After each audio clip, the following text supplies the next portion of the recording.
सुमनसवन्दित सुन्दरी माधवी चन्द्रसहोदरी हेममये मुनिगणवन्दित मोक्षप्रदायिनी मञ्जुलभाषिणी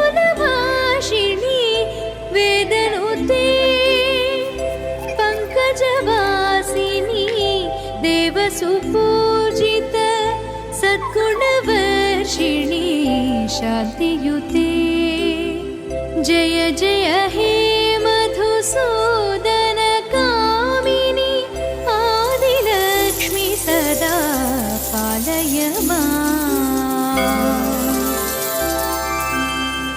ऐ कलिकल्मष नाशरि कामिनी वैदिकरूपिणी वेदमये क्षीरसमुद्भव मङ्गलरूपिणी मन्त्रनिवासिनी मन्त्रनुते मङ्गलदायिनी अम्बुजवासिनी देवगणाश्रित पादयुते जय जय हे मधुसूदन कामिनी धान्यलक्ष्मी सदा पालय माम्।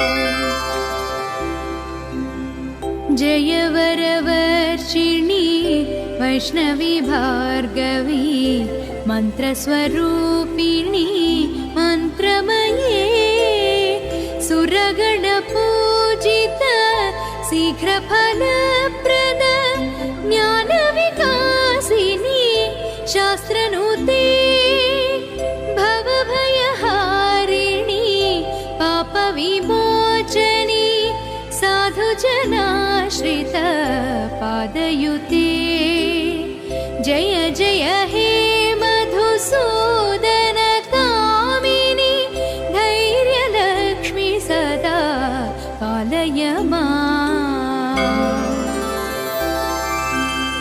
जय जय दुर्गति नाशनि कामिनी सर्वफलप्रद शास्त्रमये रथगजतुरगपदाति समावृत परिजनमण्डित लोकनुते हरिहर ब्रह्म सुपूजित सेवित तापनिवारण पादयुते जय जय हे मधुसूदन कामिनी गजलक्ष्मी रूपेण पालय माम्।